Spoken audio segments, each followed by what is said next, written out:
ষষ্ঠ শ্রেণী তোমাদের দ্বিতীয় পর্যায়ক্রমিক মূল্যায়নের পরিবেশ বিজ্ঞান বিষয়ের কিন্তু একটা গুরুত্বপূর্ণ চ্যাপ্টার হচ্ছে পরিমাপ, মানে গুরুত্বপূর্ণ অধ্যায় হচ্ছে পরিমাপ।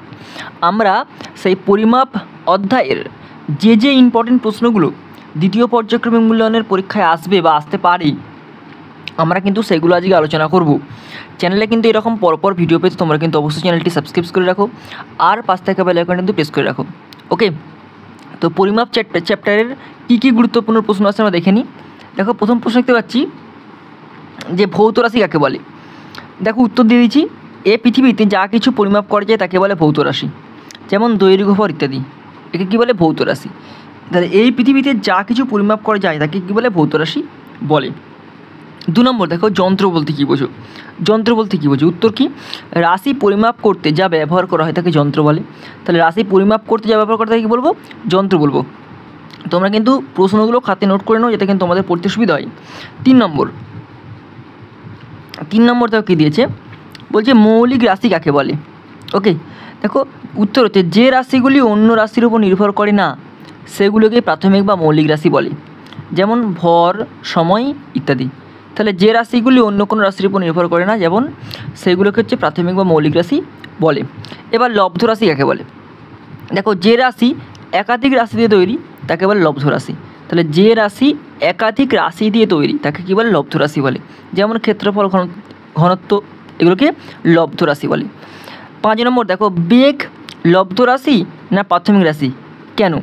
বেগ হচ্ছে দৈর্ঘ্য ইন্টু সময়, অর্থাৎ বেগ নির্ণয় করতে দৈর্ঘ্য সময় দুই রাশির ওপর নির্ভরশীল, তাই একে লব্ধ রাশি বলবো।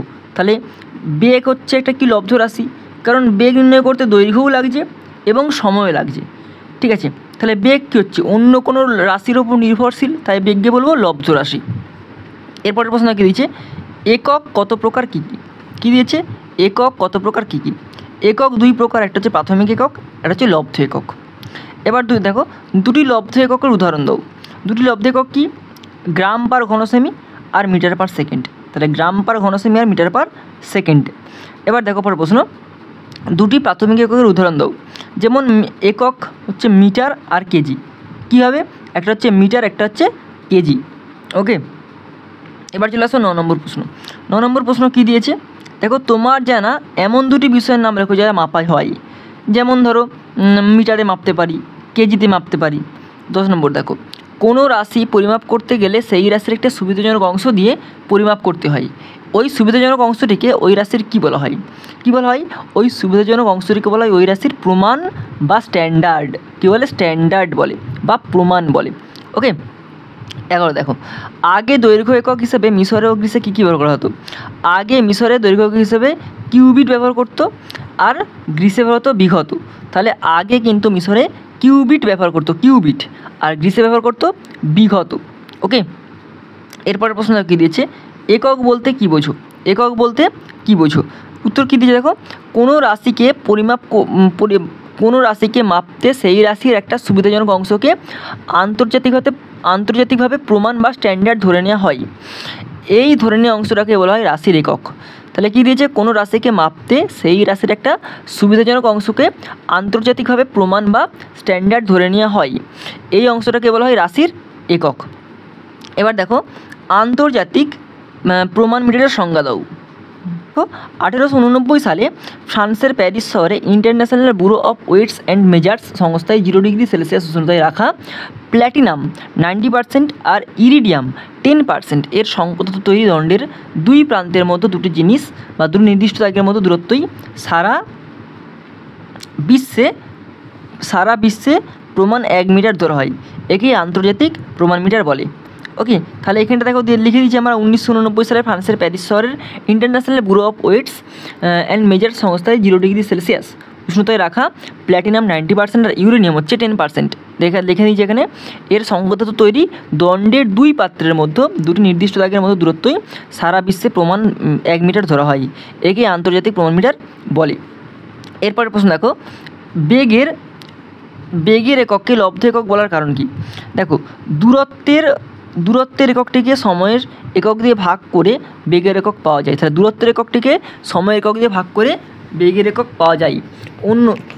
অন্য এককের ওপর নির্ভরশীলতার জন্যই একে লব্ধ একক বলে। তাহলে অন্য এককের ওপর নির্ভরশীলতার জন্য একে কী বলে? লব্ধ একক বলে। এরপরে দেখো উপগুণিতক একক কী দিয়েছে? এসআই পদ্ধতির কোনো নির্দিষ্ট রাশিকে 10 দিয়ে ভাগ করে যে ছোট মানের রাশির একক পাওয়া যায় সেটাই হলো উপগুণিতক একক। যেমন 1 মিটারকে 10 দিয়ে ভাগ করলে 1 ডেসিমিটার হয়। ওকে, এবার দেখো কি দিয়ে দিয়েছে 16 নম্বর প্রশ্নটা। ভর মাপতে কী কী ব্যবহার করা হয়? ভর মাপতে কী ব্যবহার করা হয়? ভর মাপতে বাটখারা ব্যবহার করা হয়, সাধারণ তুলাযন্ত্র, দাঁড়িপাল্লা ইত্যাদি ব্যবহার করা হয়। তাহলে ভর মাপতে কী কী ব্যবহার করতে হচ্ছে? বাটখারা, সাধারণ তুলাযন্ত্র, দাঁড়িপাল্লা ব্যবহার করা হয়। এরপর দেখো, তোমাকে দাঁড়িপাল্লা ও বাটখারা দিয়ে যদি বস্তুর মাপতে দেওয়া হয় তাহলে তুমি কী করবে? দেখো, দাঁড়িপাল্লার এক পাত্রে নির্দিষ্ট ভরের বাটখারা রাখবো, অন্য পাত্রে জিনিস রাখবো। একটা দাঁড়িপাল্লা তৈরি করবো, তার একদিকে কী করবো? বাটখারা রাখবো, আর অন্য পাত্রে জিনিস রাখবো। দাঁড়িপাল্লা সূচকটি, দাঁড়িপাল্লার ওপর একটা সূচক থাকবে, সেটা সাম্যাবস্থায় এলে ভর মাপা শেষ হয়। মানে সেটা যদি সমান সমান হয় তবেই কিন্তু ভর মাপা শেষ হবে। এবার 18 দেখো, কোনো বস্তুর ক্ষেত্রফল কাকে বলে? দেখো উত্তর হচ্ছে কি, একটি বস্তুকে কোথাও রাখলে সেটা যতটা জায়গা দখল করে থাকে সেটাই তার ক্ষেত্রফল। তাহলে কি দিয়েছে এখানে? যেমন একটি বই যদি টেবিলের 2 ফুট লম্বা ও 1.5 ফুট চওড়া জায়গা দখল করে তবে ক্ষেত্রফল হবে 12 × 1.5 ফুট বর্গফুট। ওকে, এবার দেখো 19টা কী দিয়েছে? বস্তুর আয়তন বলতে কী বোঝো? উত্তর কি, কোনো বস্তু যতটা স্থান জুড়ে থাকে, কোনো বস্তু যতটা স্থান জুড়ে থাকে তাকে বলে ওই বস্তুর আয়তন। আয়তন লিটার, ঘনসেমি ইত্যাদি এককে মাপা হয়। তাহলে আয়তন কিসে মাপা হয়? লিটারে আয়তন, লিটার, ঘনসেমি ইত্যাদি মাপা হয়। সময় কাকে বলে? খুব ইম্পর্টেন্ট প্রশ্ন, সময় কাকে বলে? উত্তর দেখো, কোনো দুটি পরস্পর সম্পর্কযুক্ত ঘটনার মধ্যে যতক্ষণের ব্যবধান থাকে তাকেই বলে সময়। সময় চোখে দেখা যায় না। তাহলে কোনো দুটি পরস্পর সম্পর্কযুক্ত ঘটনার মতো যতক্ষণের ব্যবধান থাকে তাকেই বলে সময়। সময় কিন্তু চোখে দেখা যায় না। এবার চলে আসো, 1 সৌরদিন কাকে বলে? কি দিয়েছে? 1 সৌরদিন কাকে বলে? কি দিয়েছে? কোথাও আজ প্রথম সূর্যের আলো পড়ার পর থেকে আবার 24 ঘন্টা পর, মানে কালকে আবার সেই জায়গাতে সূর্যের আলো পড়লো, এই যে সময়ের ব্যবধান হলো, মানে আজকে সূর্যের আলো পড়লো যে জায়গাতে, আবার সেই জায়গাতে পরের দিন একই জায়গায় সূর্যের আলো পড়লো, এই যে একটা সময়ের ব্যবধান, একেই বলে 1 সৌরদিন। ওকে, এবার সৌরদিন থেকে কী হবে? ঘন্টা, মিনিট, সেকেন্ড পাওয়া যায়। দেখো, সারা বছরে সৌরদিন যোগ করে যোগফলকে 365 ভাগ করলে গড় সৌরদিন পাওয়া যায়। ওকে,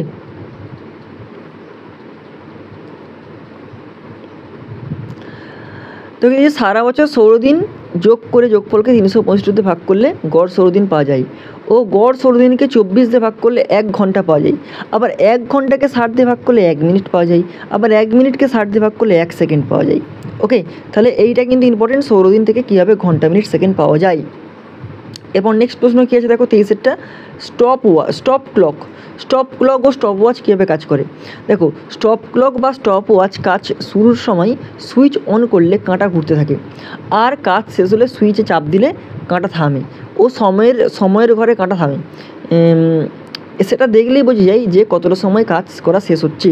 ওকে, দেখো ডিজিটাল স্টপ ওয়াচের দুটি বৈশিষ্ট্য কী? একটা হচ্ছে কাঁটাবিহীন, আর একটা কি সংখ্যাটা স্ক্রিনে ফুটে ওঠে। এই দুটো সুবিধা খুব ভালো সুবিধা দিচ্ছে। একটা কি কাঁটাবিহীন হচ্ছে, একটা কাঁটাবিহীন হচ্ছে, আর একটা স্ক্রিনে সংখ্যাটা ফুটে উঠছে। এবার 25 দেখো, পুষ্টি স্বাভাবিক হচ্ছে কিনা তুমি কী করে বুঝবে? পুষ্টি স্বাভাবিক হচ্ছে কিনা তুমি কী করে বুঝবে? দেখো উত্তরটা দেখো, নির্দিষ্ট সময় অন্তর অন্তর ওজন মেপে যদি দেখা যায় মানুষের বয়স অনুযায়ী ওজন ঠিক আছে, তবে বোঝা হবে যে পুষ্টি স্বাভাবিক আছে। তাহলে নির্দিষ্ট অন্তর অন্তর যখন একটা মানুষের ওজন মাপা হবে এবং সেটা দেখতে হবে যে বয়সের সঙ্গে সঙ্গে তার ওজনটাও ঠিক আছে কিনা, তবেই বোঝা যাবে যে পুষ্টি স্বাভাবিক আছে। এছাড়া মানুষের রোগহীনতা থেকেও পুষ্টি স্বাভাবিকতার প্রমাণ পাওয়া যায়। একটা যদি মানুষ বারবার রোগগ্রস্ত হয় সেক্ষেত্রে তার পুষ্টি শরীরে কম থাকবে। একটা মানুষ যদি সারা বছর সে রোগগ্রস্ত না হয়, দেখা যাবে তার পুষ্টিটা ঠিক থাকবে। ওকে, এবার দেখো এরপরের প্রশ্ন, কী ধরনের খাবার খেলে সঠিক পুষ্টি হয়? যেমন উত্তর হচ্ছে মাছ, মাংস, ডিম, এগুলো প্রোটিন, ভিটামিন। এছাড়াও শাকসবজি বেশি করে খেতে হবে, যেমন খনিজ লবণ সমৃদ্ধ খাবার খেতে হবে, বিভিন্ন ধরনের শাক খেতে বেশি করে হবে, তবে কিন্তু সঠিক পুষ্টি পাওয়া যাবে। এরপরের প্রশ্ন, বৃদ্ধি সূচক পরিমাপ করতে কোন কোন বিষয়কে গুরুত্ব দেওয়া হয়? দেখো, বৃদ্ধি সূচক পরিমাপের ক্ষেত্রে ওজন, উচ্চতা, মাথা ও বুকের পরিধি, মধ্যবাহুর পরিধি ইত্যাদি পরিমাপকে গুরুত্ব দেওয়া হয়। ওকে, এরপর নেক্সট প্রশ্ন কী আছে 28-এরটা, উদ্ভিদের বৃদ্ধির ধারণা কোন কোন বিষয়ের উপর পাওয়া যায়? দেখো পর্বের সংখ্যা, পর্বমধ্যে দৈর্ঘ্য, পাতার সংখ্যা, পাতার পরিমাণ ইত্যাদি উদ্ভিদের বৃদ্ধি থেকে ধারণা পাওয়া যায়। পুষ্টি ও স্বাস্থ্য ধারণা দাও। কী দিয়েছে এখানে? মাছ, মাংস, ফল ইত্যাদি যথেষ্ট পরিমাণ খেলে উচ্চতা ও বয়স অনুপাতে দেহের ওজন ঠিক থাকে, শরীর মজবুত থাকে, রোগ ব্যাধি কম হয়। এর থেকে বোঝা যায় যে পুষ্টি লাভ হয়েছে। আর পুষ্টির ফলাফল শারীরিক বহিঃপ্রকাশে হলো স্বাস্থ্য। ওকে, এরপরে নেক্সট যে লাস্ট যে প্রশ্নটা আছে, শেষ যে প্রশ্নটা আছে, দেখো ভালো স্বাস্থ্যের লক্ষণগুলি কী কী? কী হচ্ছে? দুর্গন্ধহীন নিঃশ্বাস, মসৃণ উজ্জ্বল ত্বক, সুগঠিত দেহ, কম মেদ, হাড় শক্ত, বেশিক্ষণ পরিশ্রম করার ক্ষমতা, এগুলো হচ্ছে কি ভালো স্বাস্থ্যের লক্ষণ। তাহলে আমরা পরিমাপ থেকে মোট 30খানা প্রশ্ন দিলাম, ইম্পর্টেন্ট প্রশ্ন। এইগুলো কিন্তু পড়ে গেলেই তোমাদের পরিমাপ থেকে এর মধ্যেই প্রশ্ন আসবে, এর বাইরের প্রশ্ন আসবে না। 1 নম্বর 2 নম্বরের প্রশ্ন, এবার কিছু শর্ট প্রশ্ন আসলেও আসতে পারে, আমরা শর্ট প্রশ্নটা আলাদা একটা ভিডিও করে আলোচনা করে দেবো। ওকে।